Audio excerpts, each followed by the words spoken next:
Maxine Waters just told Treasury Secretary Scott Bessent to shut up during a heated congressional hearing about immigration.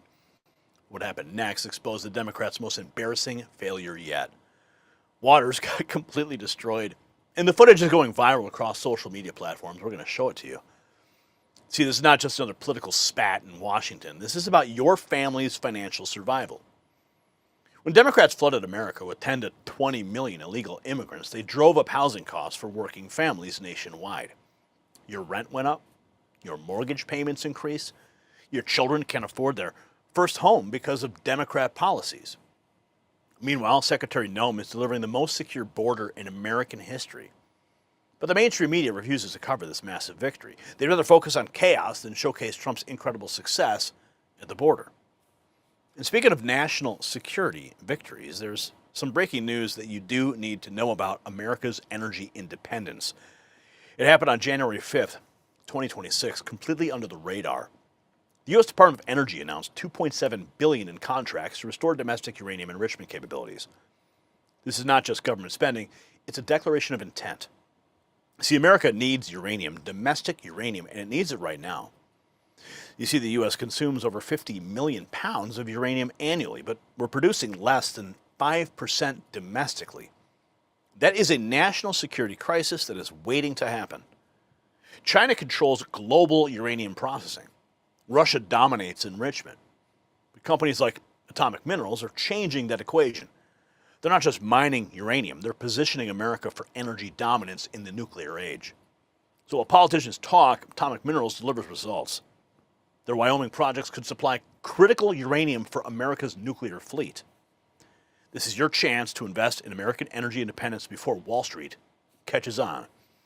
Learn more at the exclusive briefing that's been prepared for you at the link in the description. Now back to this border security triumph. Yes, here's what the media won't tell you about this congressional showdown. Waters didn't just embarrass herself like she does. She exposed the entire Democrat strategy. They know their open border policies caused the housing crisis. They know millions of Americans are struggling because of their failures. CBP Commissioner Rodney Scott confirmed we now have the most secure border in our nation's history. But of course, Democrats are furious about this success because we're locking out all their voters. Let's check in with the press secretary earlier today. Illegal aliens were released into our homeland over the past 9 months. This is a truly remarkable achievement. Again, 0 illegal aliens released into the country in 9 months. This is staggering, and it deserves more attention from all of you. Overall, Customs and Border Protection recorded the lowest total encounters in agency history. Daily encounters have fallen by 95%. Averaging just 250 apprehensions at the southern border a day.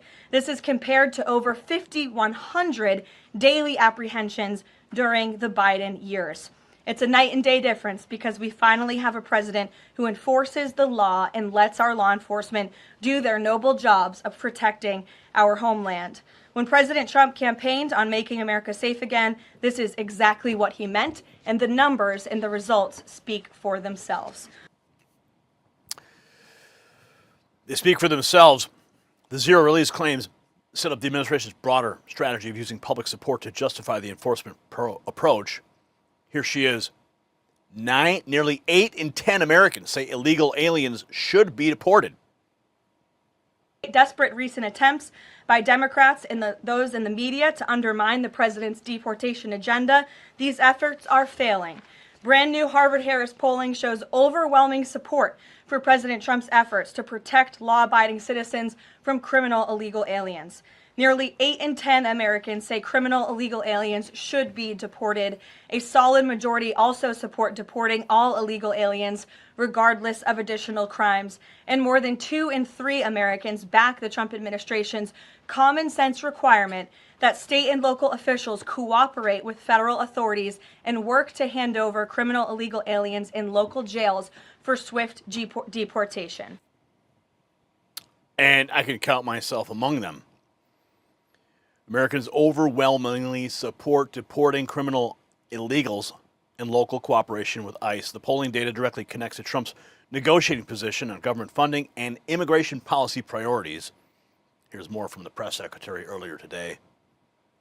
It has two end goals. One is to obviously keep the government funded and open, and that includes the Department of Homeland Security, which does not just touch upon ICE and Border Patrol, but also FEMA, the United States Coast Guard, the United States Secret Service. These are brave public servants who work to protect our homeland. The president wants these individuals to get paid.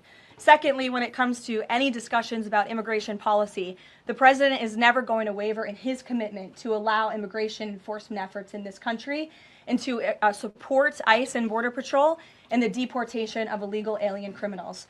I know Senator Schumer and Leader Jeffries sent over a very long list of demands, some of which the administration is willing to discuss. Others don't seem like they are grounded in any common sense, and they are non-starters for this administration. But we're not going to negotiate policy from the podium. I'm going to allow the president to do that, and any final decisions that are made will be made ultimately by him. But rest assured, he is never going to allow law enforcement in the jobs that they do, the important jobs that they do, to be undermined. The administration's funding stance becomes urgent when you see the human cost they're highlighting from the previous policies. Here's more from the press secretary today.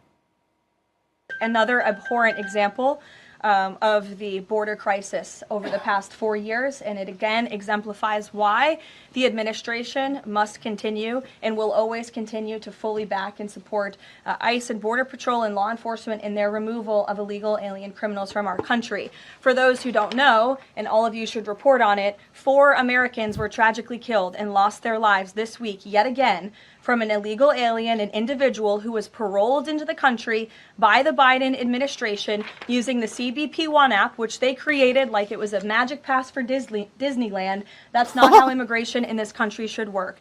And this illegal alien from Kyrgyzstan was traveling on an Indiana highway, and he failed to brake for a slowed semi-truck in front of him. He swerved into the lane, and he crashed into a van carrying 15 passengers, and 4 people were killed in that crash. This is another tragedy that could have been prevented if not for the wide open borders from the previous administration. That's why we now have a secure border. That's why this administration will continue to deport illegal aliens from our country. Oh my God.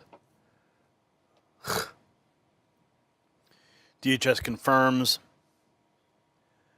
to Fox News that a semi-truck driver arrested for causing a head-on crash in Indiana, killed 4 people, is a Kyrgyzstani national who entered the U.S. via the Biden administration's CBP-1 cell phone app in 2023 at the Nogales, Arizona port. There he is. CBP-1. The CBP-1 cell phone app. Of course, that app is now completely overhauled.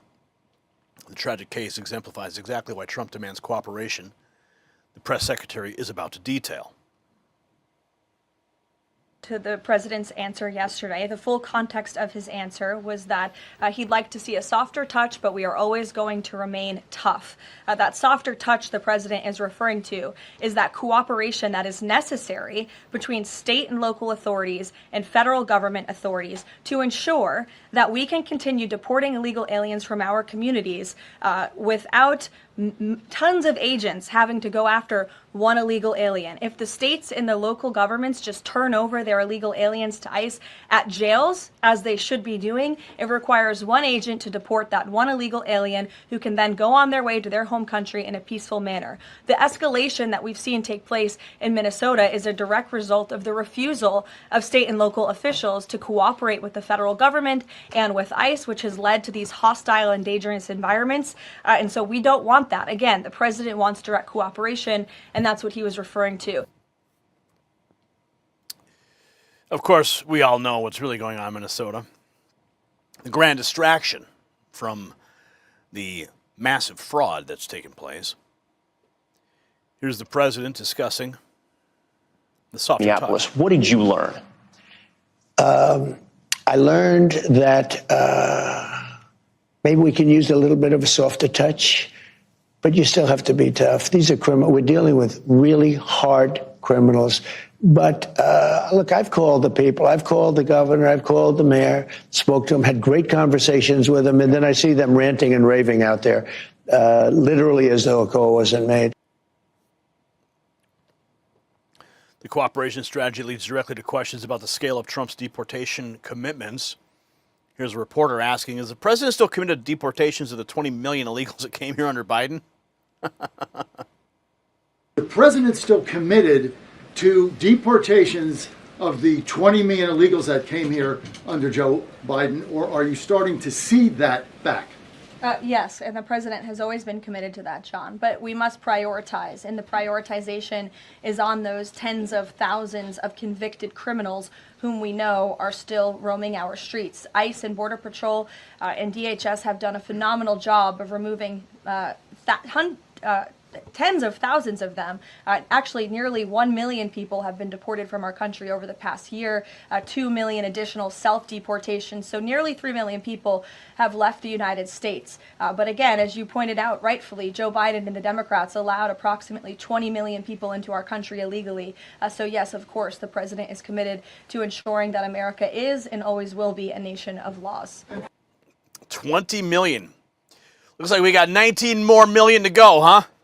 The reporter's challenge about 20 million deportations gets validated by the NBC acknowledgement of the measurable border success. What do you know? NBC.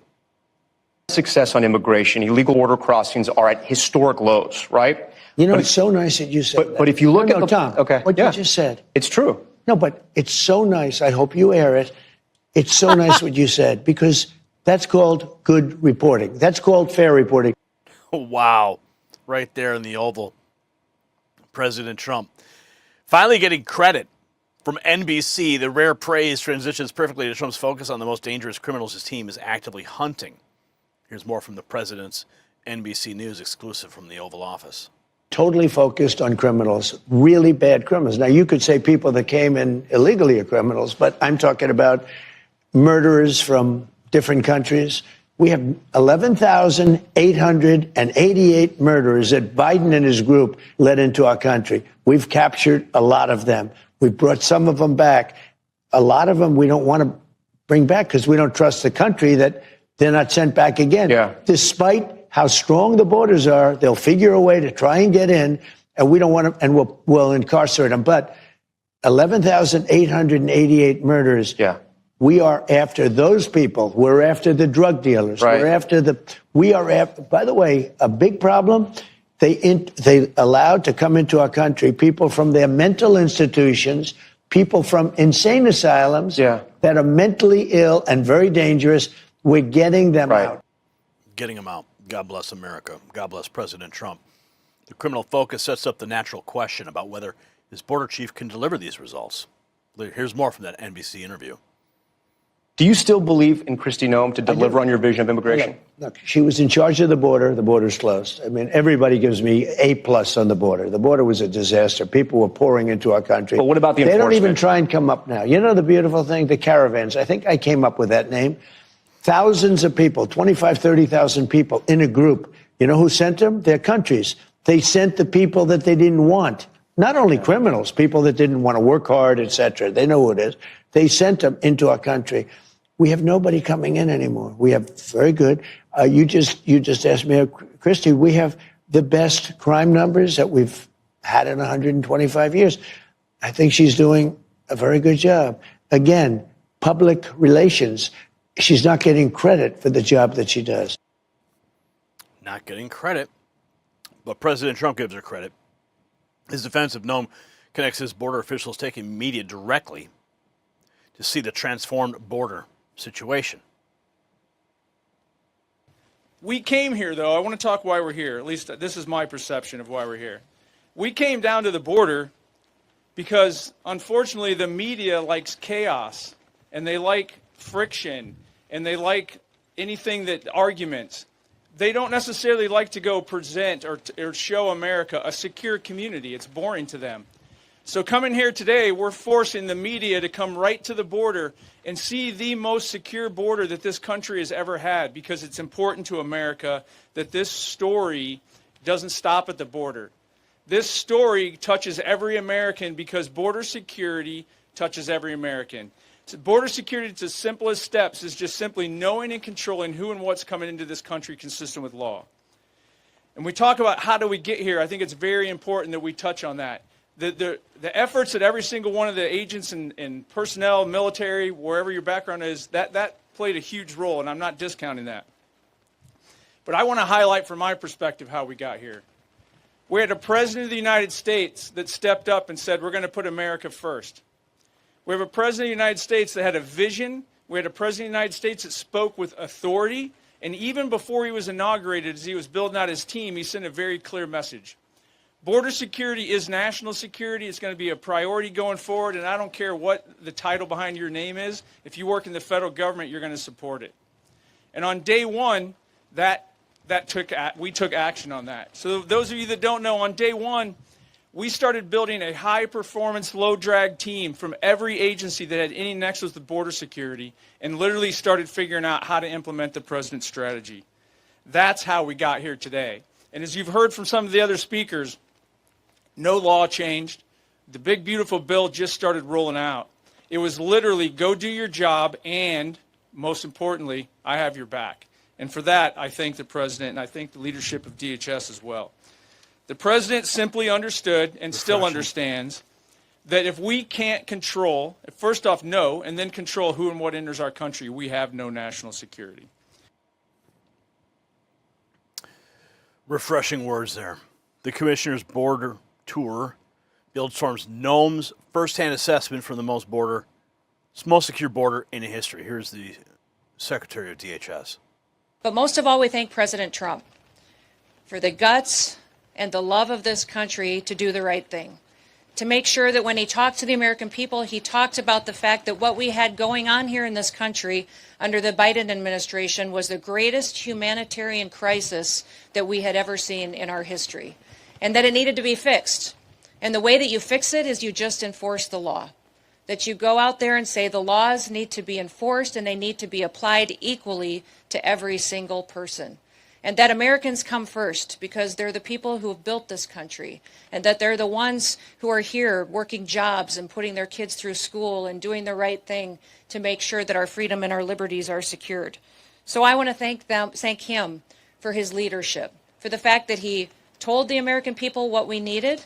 He said we needed a wall, and we have a wall, a big, beautiful wall that President Trump also wanted painted black, so that it would endure for a long period of time, that it would look like the strength and stamina that the American people have, and that it would be something that would continue to protect us for generations to come. Build a wall. Noam's historical context about the crisis sets up a tribute to the brave agents who transformed this disaster zone. Degree of talent and experience that we have here today is a testament to not just President Trump's commitment, but also to the people that have secured the border and have also worked every single day to make sure that America is safe again. In President Trump's first year back in office, we've delivered the most secure border in American history. And we did it with the immediate aftermath we were facing from that humanitarian crisis that was created from Joe Biden's open border policies. It is so quiet here now today that sometimes we even forget how bad it was just a little over a year ago.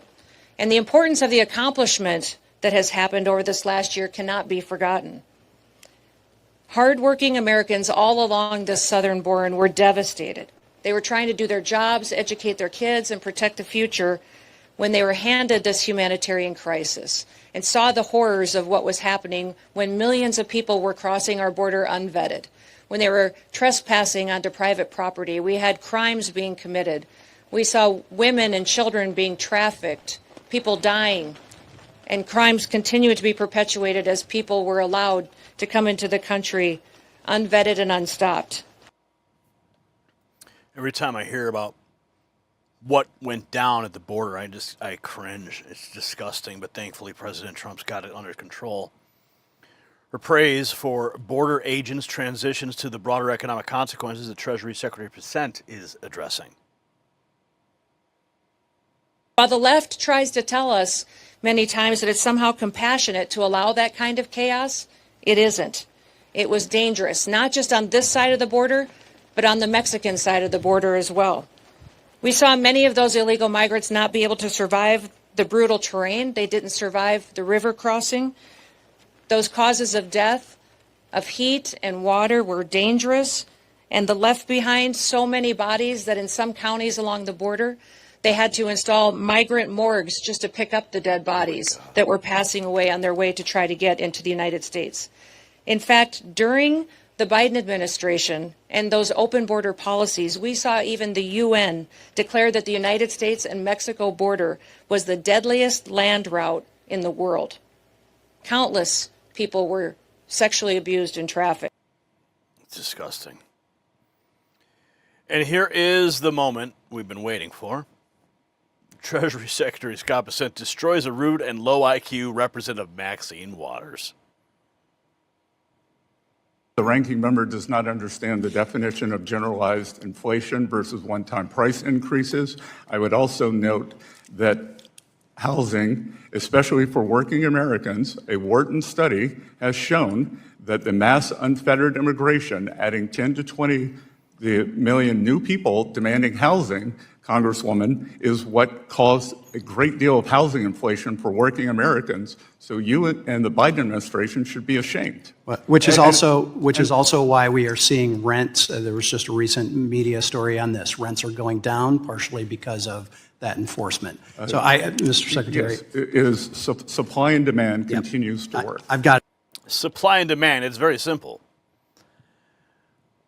Low IQ Representative Maxine Waters tells the U.S. Treasury Secretary to shut up. 10 and 20 million immigrants. Can you look shut at the up? housing stock of working Americans, and can you maintain some level of dignity? Gentleman's time has expired. Wow. No class, Maxine Waters.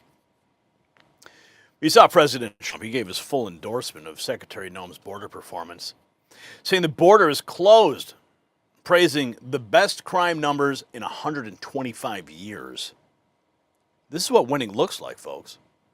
Democrats created chaos, Trump delivered security, and now they're having meltdowns on live television because their narrative is completely falling apart.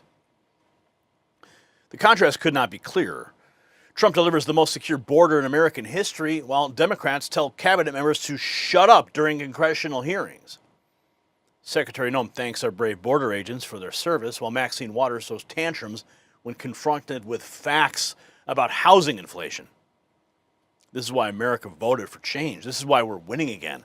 Do you think that Trump's border security success proves his America First agenda is working?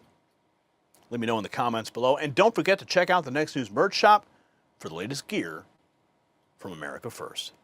The system controls information. Information control is power. They don't want you to see this. The truth only survives together. They don't want this. Share this now.